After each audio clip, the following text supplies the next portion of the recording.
Welcome to the AquaHacking 2025 Challenge Prairie Edition. Today we're looking at aquatic invasive species management. My name's Jay White.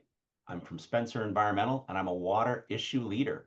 And I'm joined today by David Daniels, an Indigenous knowledge holder. Hello, I'm Dave. I'm born and raised in Long Plains First Nation, central Manitoba. I've been involved with climate change, global warming, food security, and food safety networks since the 1970s. So it's important that we look at how do we work so that we can work as a team collectively.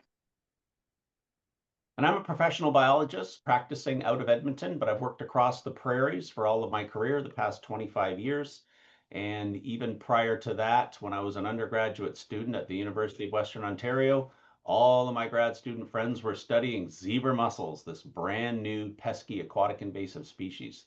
So our challenge statement today, we know that invasive species threaten critical and crucial native and non-invasive plants in the prairie's ecosystems. And this affects plants, animal, and human health alike, and costs us a lot collectively to manage.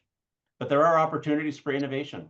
Using nature-based solutions and weaving in Indigenous knowledge, we can control and manage invasive species for generations to come and help become better caretakers of the land. Why does this matter? What are some of the impacts? Well, we know that there are impacts to biodiversity. We know that these invaders affect the diversity and health of native species and disrupt their food webs. They outcompete native species. And of course, they don't have naturally occurring predators. They can degrade water quality, can lead to eutrophication or accumulation of toxins or even heavy metals. Their impact on biodiversity is important because we need our native species. They've evolved over millions of years to maintain balance in our ecosystems. And a healthy and biodiverse environment is a resilient environment. And this is important in the era of climate change. We are known as stewards of land. We're caretakers of our land. Women look after the water, men look after the fire. We need to fulfill our roles and responsibility in relation to our environment and to the place where we live called Earth. One people, one Earth. And we need to be unified in this action. Other impacts include economic impacts. In Canada, the cost of AIS alone is $20 billion to the forestry sector, $7 billion for AIS in the Great Lakes alone, and $2.2 billion for invasive plants alone in the agricultural sector.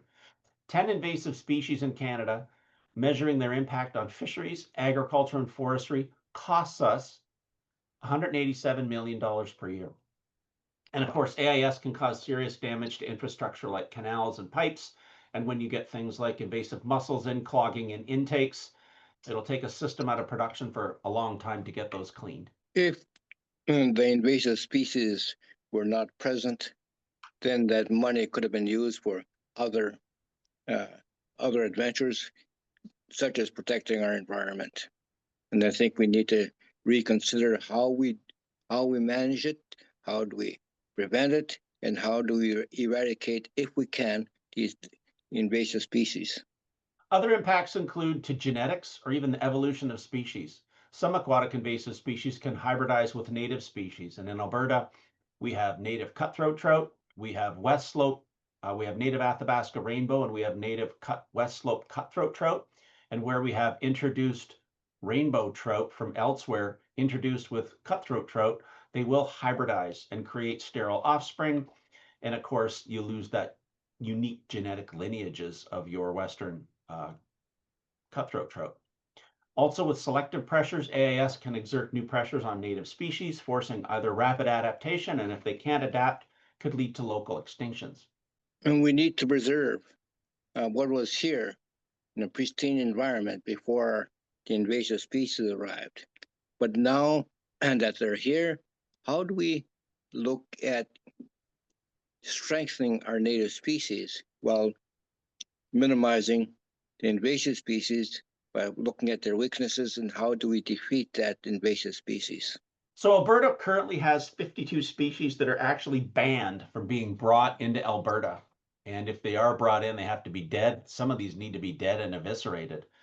But a study from the Alberta Water Council recently reported that the 5 major aquatic invasive species in Alberta included purple flowering rush, purple loosestrife, yellow flag iris, Himalayan balsam, and Prussian carp. And of course, since this report, we've now got whirling disease across the province as well. With the introduction of these plant species, the public is not aware. Like, for example, I bought purple loosestrife because it was a nice flower.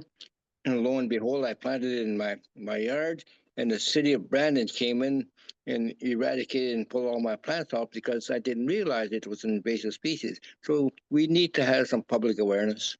So how do aquatic invasive species get introduced? Well, a lot of the time it's through human activity, boats, either recreational fisheries or industry, folks that release species, so aquarium introductions because of a lack of awareness, aquarium introductions into water bodies and water courses, and of course, aquaculture or fish stocking. There's other animal movements, so fish getting moved by predators or parasites being moved by fish, seeds that get spread through bird droppings, and of course, natural dispersal.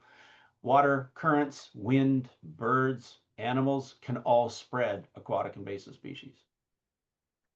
As these invasive aquatic species come in, there's the aquatic insects that are also being impacted. We're losing a lot of our aquatic insects due to predation by these invasive species. So how do we control the spread of AIS?